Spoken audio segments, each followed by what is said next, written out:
Assalamualaikum warahmatullahi wa ala alihi wa sahbihi wa mawalah. Asyhadu an la ilaha illallah wahdahu la syarika lah wa asyhadu anna Muhammadan abduhu wa rasuluhu wa safiyyuhu wa khaliluhu addal amanah wa nasahal ummah wa jahada fi sabilihi haqqa jihadi. Ikhwah fillah rahimakumullah, rekan-rekan semua dirahmati Allah Subhanahu wa taala. Ini pertemuan tinggal satu pertemuan lagi insyaallah ya, kita menyelesaikan surah Luqman 34 surah. Ini kita sudah masuk ke 28 insyaallah sampai ayat ke-30 hari ini. Terus besok baru hataman surat Luqman ya. Jadi kita sudah selesai insyaallah. Rabu depan surat Luqman sudah selesai, kita pindah ke surah yang lain. Oke, enggak tahu nanti mau surah apa, Al-Anfal atau Al-Baqarah atau Ali Imran, monggo. Saya yang enggak pernah ngaji sebenarnya, Anissa kepingin sebenarnya atau apalah, tapi agak panjang memang. Let's see, nanti kita diskusikan minggu depan insyaallah. Oke. Bismillahirrahmanirrahim. Kita masuk di ayat yang ke-28. Ma khalqukum wala ba'tsukum illa kanafsi wahidah. Innallaha sami'un basir. Ma, tidaklah, khalqukum ya, penciptaan kalian semuanya, wala ba'tsukum, dan tidak juga kebangkitan kalian semuanya, illa kanafsi wahidah, kecuali sebagaimana diri yang satu. Maksudnya di sini ada kalimat yang dibuang ya, ai illa ka khalqi nafsi wahidah illa ka ba'thi nafsi wahidah, begitu maksudnya. Jadi ini persis seperti ayat Al-Quran misalnya was'alil qaryah, dan bertanyalah kepada desa. Ya maksudnya bukan bertanya ke desa. Maksud desa iso ditanyain, ya enggak bisa lah. Was'alil qaryah ai was'al ahlal qaryah, maksudnya begitu. Sama dengan ini, illa ka nafsi wahidah, maksudnya illa ka khalqin nafsil wahidah illa ka ba'si nafsi wahidah, maksudnya begitu. Jadi Allah Subhanahu wa taala di ayat ini menyatakan bahwa tidaklah Allah itu menciptakan kita dan membangkitkan kita itu tidak lain tidak bukan ya, hanyalah seperti Allah menciptakan atau membangkitkan satu jiwa saja. Saking begitu mudahnya gambarannya itu. Kita kemarin kan sampai pada ayat yang menjelaskan tentang penolakan mereka itu ya, meskipun ditunjukkan tentang bagaimana pengaturan Allah terhadap langit, bumi, nikmat dan segala macamnya itu ya, tapi mereka tetap menolaknya karena ikatan yang sangat kuat terhadap tradisi yang dia pegang ya. Yang masih ingat kemarin ketika kita bicara tentang illa ma wajadna alaihi aba'ana, kan begitu toh? Karena memang ikatan tradisi itu sangat berat untuk dilepaskan. Butuh perjuangan kita itu kalau mau melepaskan tradisi, kan begitu toh? Karena itu kenapa sih orang yang mampu melepaskan tradisi itu disebut dengan muhsin? Masih ingat ayat keberapa itu ya, yang wa huwa muhsin, kata Al-Quran, may yuslim wajahahu ilallah wa huwa muhsin, kan gitu toh, yang kemarin itu kenapa kok disebut muhsin? Karena orang itu pasrah kepada Allah SWT, dan ketika orang itu memasrahkan kepada Allah SWT, dia harus mengalahkan egoismenya, mengalahkan tradisi yang sebelumnya bertentangan dengan Islam. Lah, orang yang mengalahkan egoismenya, tradisinya dan seterusnya karena mematuhi Allah, dia muhsin. Gitu maksudnya. Memang berat ngalahin itu. Contohnya kalau sampai ndak yakin. Gini ya, kita ini kadang melihat orang Jerman masuk Islam. Salah satu yang diberatkan salah satu oleh mereka adalah ndak minum khamr. Karena minum khamr itu seperti kita minum air putih bagi mereka. Jadi kalau mereka bayangin masuk Islam terus stop tidak minum khamr, itu berat sekali. Lah Anda yang tidak punya culture itu merasa ringan. Enggak, tidak minum khamr aja loh. Sekarang saya balik. Kalau syarat Anda masuk Islam adalah tidak boleh makan nasi. Kuat sampean? Coba bayangin kalau begitu. Jadi syarat masuk Islam adalah tidak boleh makan nasi. Berat. You harus give up terhadap tradisi yang sudah lama. Gitu maksudnya. Dan itu pengorbanan, karena itu disebut muhsin.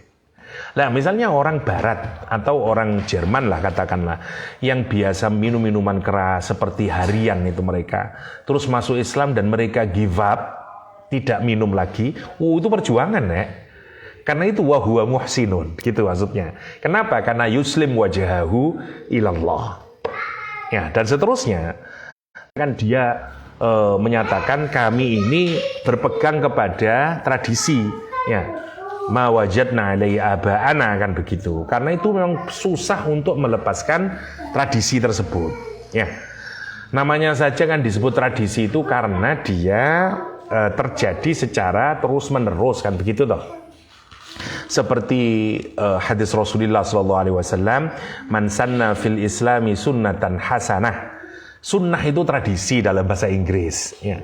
Makanya sunnah kapan menjadi sunnah? Kalau dia dilakukan terus menerus sampai menjadi tradition, begitu.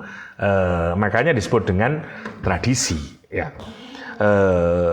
Nah sekarang Allah itu ngasih statement lagi yang mengingatkan kita agar bagi orang yang susah untuk pasrah pada Allah SWT, diingatkan dengan begini, karena mereka menolak, bisa ndak Allah itu membangkitkan kembali setelah kita mati. Nah statement ini mengcounter semua keraguan itu. Ma khalqukum, kata Allah, tidaklah, ya, Allah menciptakan kalian ini, penciptaanmu, wala ba'tsukum, dan tidak juga kebangkitanmu dari alam kubur itu. Tidak lain tidak bukan karena nafsi wahidah, untuk menunjukkan mudahnya, ya. Illa ka khalqi nafsi wahidah wa ba'thiha, ya. Ini maksud dari ma khalqukum wala ba'thukum. Ai qudratullah ala ba'thil khalqi kullihim wa ala khalqihim ka qudratihi ala khalqi nafsin wahidatin wa ba'si nafsin wahidatin, ya. Kata Imam Az-Zajjaj, ini menunjukkan kekuasaan Allah SWT untuk membangkitkan seluruh makhluk itu, sebagaimana kekuasaan atau kudrahnya Allah SWT untuk menciptakan dan membangkitkan satu jiwa saja.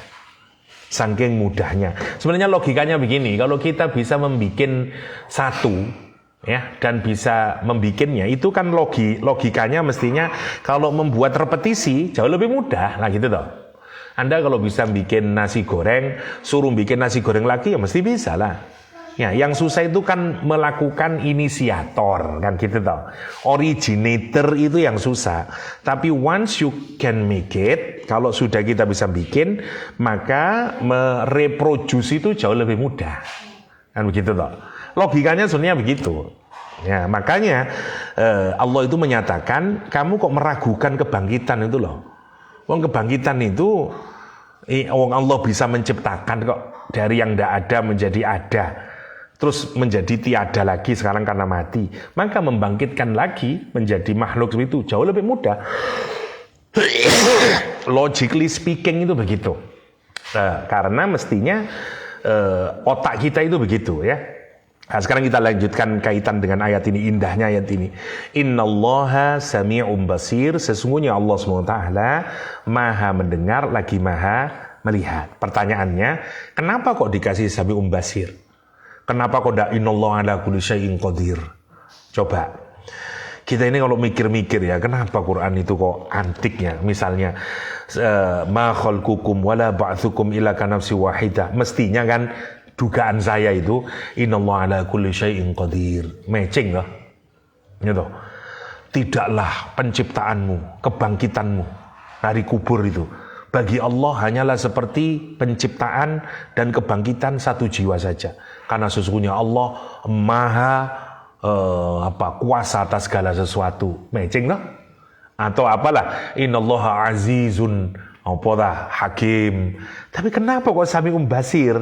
Kayaknya kan tidak nyambung. Sesungguhnya Allah maha mendengar, lagi maha mengetahui. Kok matching enggak? Terasanya kayak tidak matching loh. Penciptaan sama kebangkitan, kenapa kok dihubungkan dengan sami sama basir? Nah, kita ini kalau menjumpai ayat yang kayak begini, paksa kita harus bisa memasukkan logikanya. Karena kalau enggak, itu ganggu kepikiran. karepe apa ya gitu, nggak enak sebenarnya. Saya secara otomatis itu di pikiran waktu baca ayat ini, gak matching ini. Ya, karena nggak enak rasanya itu. Ma khalqukum wala ba'tsukum illa kanafsi wahidah innallaha sami'un basir. Kok sami'un basir? Mestinya innallaha azizun hakim. Innallaha apa dah? Apalah dan seterusnya. Kenapa kok sampai gini? Jawabannya Syekh Fadl Samurai menarik menjawab. Kata beliau, kata dia, penciptaan makhluk itu dan kebangkitan makhluk itu serta nanti berakhirnya makhluk itu juga membutuhkan pendengaran dan penglihatan. Yang pertama, kata dia, pencipta tidak mungkin tidak adalah orang yang atau zat yang maha mendengar dan maha mengetahui. Yang membangkitkan makhluk juga dari kuburan mestilah harus merupakan zat yang mendengar dan melihat. Apalagi, nah sekarang lanjutannya kata dia, kalau Allah itu Allah itu wal khaliq, yang menciptakan hamba ini ya agar hamba itu mengabdi kepada Allah SWT, beribadah kepada Allah SWT, dan kemudian diuji oleh Allah SWT di dunia ini agar Allah tahu siapa yang paling baik amalnya, maka tidak kecuali Allah itu harus maha mendengar terhadap ucapan-ucapan mereka, maha melihat terhadap amal-amal mereka. Nah sekarang jadi nyambung toh. Wal khaliq jadi karena Allah itu menciptakan, menciptakan itulah ada purpose-nya toh, Rek. Nggak mungkin kita bikin sesuatu itu untuk apa lah gitu toh. Allah itu menciptakan manusia punya tujuan. Tujuannya adalah ibadah. Ya, dan karena hidup di dunia itu darul bala, maka dikasih ujian. Nah, begitu dikasih ujian, itu kan akan ketahuan siapa yang paling taat, siapa yang tidak taat, dan seterusnya. Karena itu, maka yang menciptakan itu harus dan wajib memiliki sifat maha mendengar, lagi maha melihat. Kenapa? Karena dia harus mampu melihat ucapan-ucapan mereka dan harus mampu melihat amal perbuatan makhluk. Nah, sekarang kita melihat, pantesan. Jadi seakan-akan Allah menyatakan penciptaanmu itu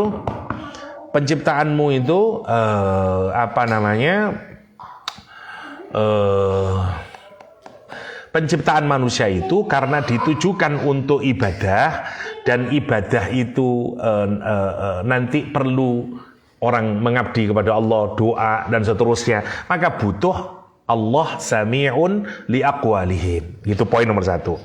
Dan karena ibadah itu juga merupakan gerakan, maka Allah juga harus basirun li'amalihim. Lah itu poinnya sebenarnya.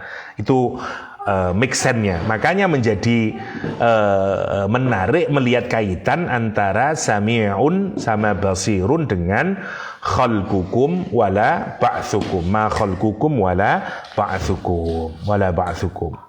Sama, dan kebangkitan kita nanti tujuannya adalah untuk dihisab. Kita ini dibangkitkan karena kita akan dihisab.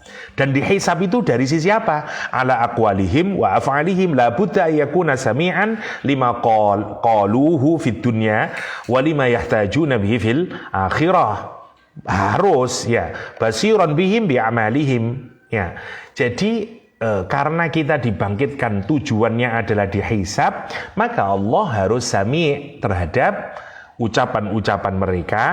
Allah harus basir terhadap perbuatan-perbuatan mereka selama mereka melakukannya di dunia, dan di akhirat nanti Allah juga harus sami'an basira. Makanya menjadi matching kemudian. Masya Allah. Poin nomor 1. Poin nomor 2, sami' itu meliputi, dan amal manusia itu gini. Amal manusia itu tidak mungkin tidak kecuali terbagi menjadi 3. 1, bongso ucapan. Yang kedua, bongso perbuatan. Yang ketiga, bongso hati. Ya dah, apa yang ada dalam hati kita dan seterusnya, yang disembunyikan dan seterusnya.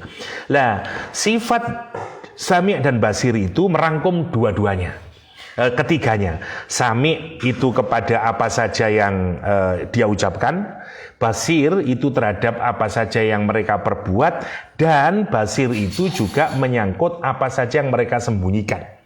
Karena basir itu penggunaannya di dalam Al-Quran bukan saja dengan makna melihat dengan yang zahir, tapi juga melihat yang batin, melihat yang batin. Makanya al-basir itu yahtamilu ayyakuna min ma'na ru'yah wa yahtamilu ayyakuna min ma'na basirah. Bisa makna ru'yah, bisa makna basirah. Kalau ru'yah melihat yang zahir, basirah melihat yang batin. Misalnya Al-Quran menyatakan balil insanu ala nafsihi basirah. Qul hadhihi sabili ad'u ila Allah ala basiratin, misalnya. Ini semuanya maknanya adalah makna basirah, bukan makna ru'yah. Makanya Sami'un Basir itu sudah mencakup semuanya, menyangkup apa yang diucapkan, menyangkup apa yang dilakukan, dan menyangkup apa yang disembunyikan. Ya, apa yang ada dalam hati mereka. Itu maksudnya innallaha sami'un basir. Innallaha sami'un basir. Oke. Berikutnya satu lagi yang menarik dari kalimat ini. Innallaha sami'un basir. Kenapa kok tidak diucapkan, kok redaksinya bukan innallaha huwas sami'ul basir? Oh no, kenapa kok enggak innallaha huwas sami'ul basir? Karena siaknya tidak cocok kalau menggunakan bentuk mufrad. Innallaha huwas sami'ul basir. Kenapa? Karena ayat-ayat sebelumnya itu semuanya jamak. Karena yang melihat fokusnya bukan hanya Allah. Misalnya ayat sebelumnya, alam tarau anallaha sakhkhara lakum ma fis samawati wal ardh.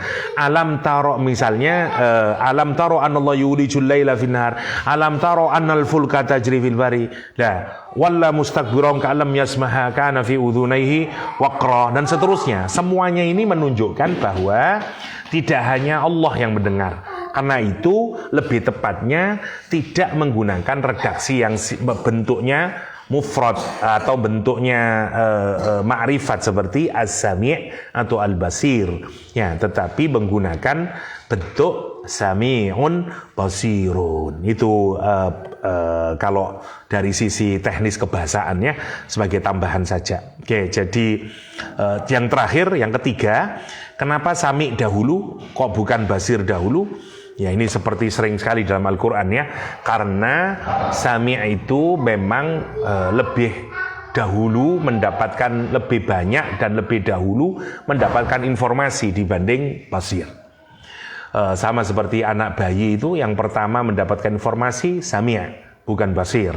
Pendengarannya dulu baru penglihatan, ya, dan seterusnya. Dan memang yang lebih banyak mendapatkan informasi dan seterusnya itu sebenarnya adalah telinga. Itu kalau kita mendengarkan dan seterusnya itu, ya, karena memang pendengaran itu lebih langsung bersambung kepada otak gambarannya. Kita ini tidak bisa mendengarkan kalau kita tidak nyambungin dengan otak. Ya bisa, tapi tidak masuk, tidak paham apa-apa kita. Tapi kalau melihat itu bisa hanya melihat sekilas dan seterusnya. Karena itu mungkin, ya, kenapa as-sam'u itu lebih didahulukan biasanya dibanding dengan al-basar. Sama seperti di ayat Al-Quran, inna sam'a wal basara wal fu'ad. Ada innal basara wal sam'a, inna sam'a wal basar. Kira-kira begitu, ya. Oke.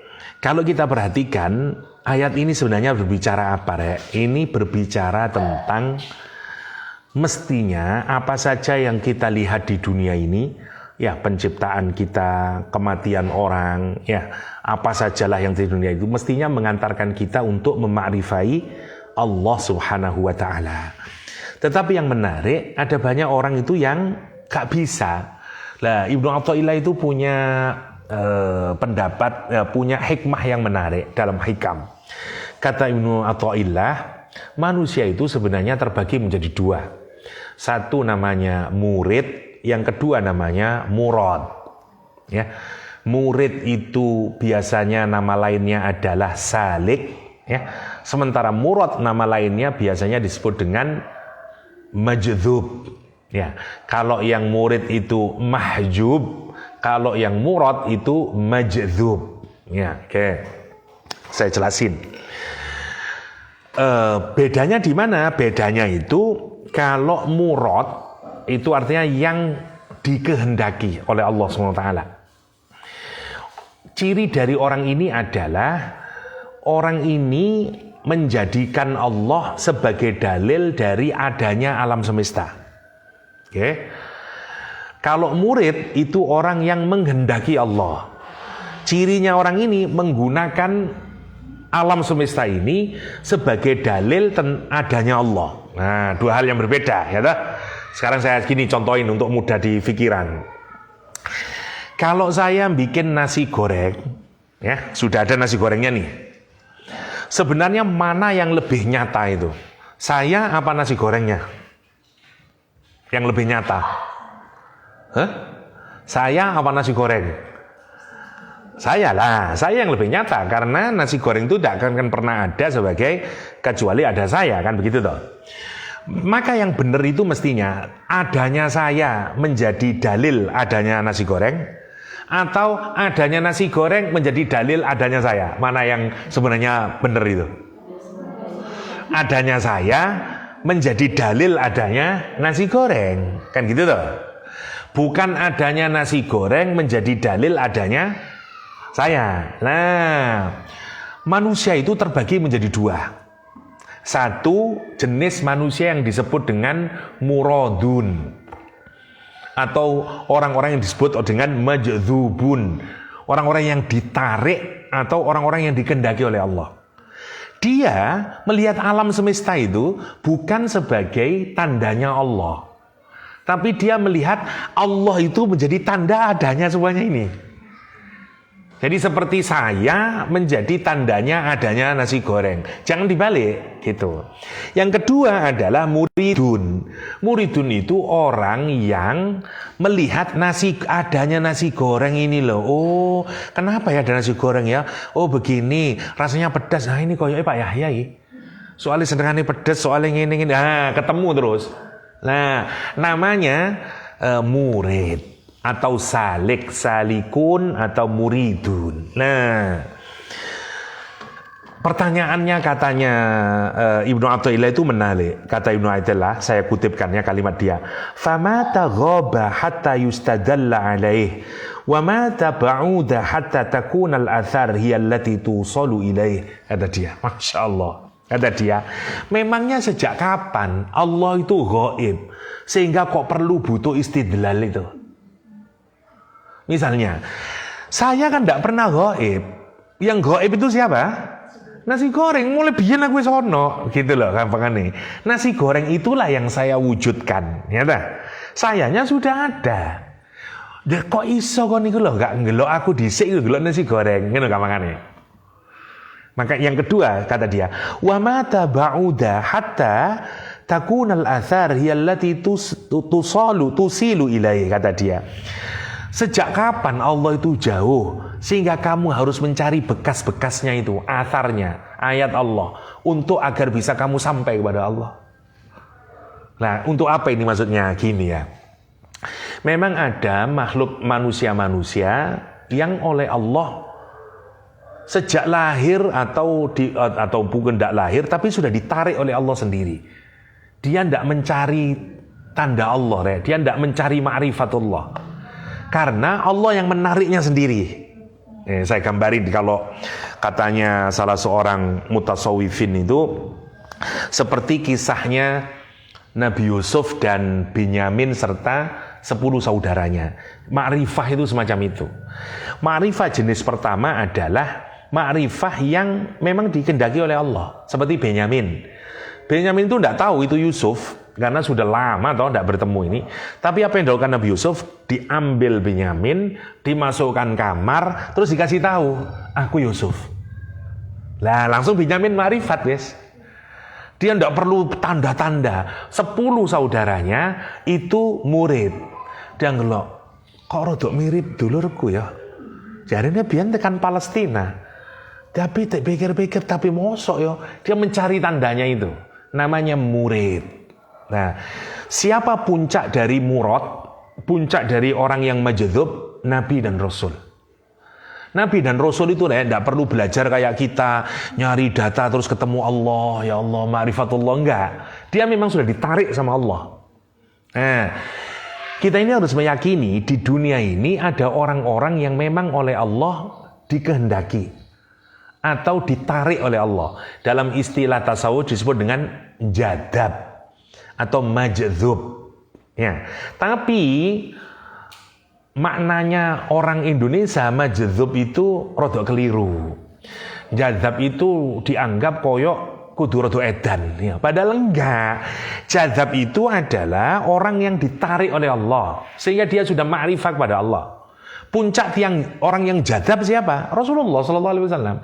Apa Rasulullah edan? Enggak. Apa Rasulullah aneh-aneh? Enggak. Gini ya, orang itu kayak orang kasmaran itu loh, Rek. Kita ini kalau ada orang kasmaran, apa biasanya kita bilang? Rada edan aja Pak ini, Pak. Karena terlampau cinta.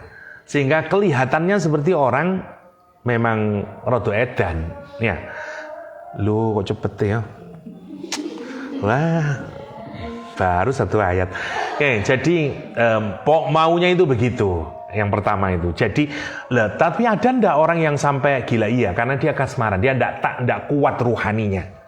Ya, kalau yang kuat ndak semua wali-wali yang besar, kekasih-kasih Allah yang besar, para sahabat, dia sudah ditarik oleh Allah, majdzub.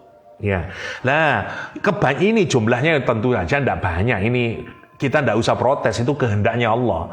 Tapi ada dua jalan kalau katanya Imam Syarqawi yang menafsiri hikam itu, bisa memang sejak awal ibtidaan, memang Allah mengambilnya seperti Nabi Muhammad dan seterusnya. Ada yang dalam perjalanan suluk. Misalnya orang memperbaiki amal ibadahnya terus. Nanti satu saat Allah menarik dia. Dikasyafkan dia dan seterusnya. Gitu. Namanya murad. Lah, sekarang bayangin kayak tadi itu. Kenapa Quran itu sebenarnya banyak mengantarkan kita untuk menjadi apa? Murid. Karena itu jangan lihat afala yang dzuruna ilal ibili kaifa khuliqat aw ilas samai kaifa rufi'at. Seperti hanya ini, ma khalqukum wala ba'tsukum illa kanafsi wahidah. Sebenarnya apa? Iku nasi goreng ngono. Biar menjadi alat wasilah untuk mengenal Allah. Maunya begitu. Lah, kok sih nemen nih ibaratnya itu. Mestinya kan kita itu kalau bisa ya harus ke level yang murad kan gitu tuh. Karena sebenarnya yang benar-benar hakiki Allah, yang benar-benar wujud Allah. Makanya kenapa orang kayak begitu? Karena dia mahjub. Makanya yang tadi disebut majdzub, yang murid disebut mahjub karena dia terhalang. Terhalang oleh apa? Ya nasi goreng itu. Lali terus, enak yo seperti kita itu loh. Terhalang terus, enak lalinya ngaku meneng pinggire. Kurang ajar kan makan sego goringku lalinya ngaku kan. Ngono gampangane. Karena asik dengan nasi gorengnya itu. Enak yo lomboke sing dipikir. Ya, dan seterusnya kemudian bawang putihnya sing dipikir, bawang merahnya yang dipikirin. Tapi dia ndak mikir sopo sing gawe iku. Coba lihat dipikir itu, antik ndak gitu itu sebenarnya. Masya Allah, kita itu kebanyakan begitu, Rek. Tiap hari kita melihat matahari, melihat rembulan, bernafas, ketemu orang, berbagai macam kehidupan itu. Kenapa kok tidak mengantarkan kita kepada Allah SWT? Nah, makanya Allah mengingatkan, ma khalqukum wala ba'tsukum illa kanafsin wahidah. Innallaha sami'um basir, sami'um basir. Sepurane ya, karena saya harus ngaji. Sebenarnya saya bisa satu ayat lagi, tapi wis kementok kena, wis ndak apa-apa lah. Minggu depan Rabu semoga bisa agak lebih siangan karena kita khataman ya. Saya selesaikan tinggal sampai ayat ke-34. Topiknya juga ndak terlampau ndak terlampau sulit untuk kita diskusikan, masih berkenaan dengan kekuasaan Allah SWT. Nanti alam tara ilal fulki yulijul laila an-nahar dan seterusnya ya. Tetap fungsinya seperti tadi itu, muridun semuanya fungsinya ya. Saya kira itu saja dulu untuk hari ini. Mohon maaf Rek, saya mau ngaji soalnya batal maghrib. Itu saja, semoga ada manfaatnya dan Allah yakum ajma'in. Sallallahu ala nabiyyina Muhammadin wa alihi wasallam wa akhiru da'wana alhamdulillahirabbil alamin. Subhanakallahumma wa bihamdika asyhadu an la ilaha illa anta astaghfiruka wa atubu ilaik. Assalamualaikum warahmatullahi wabarakatuh.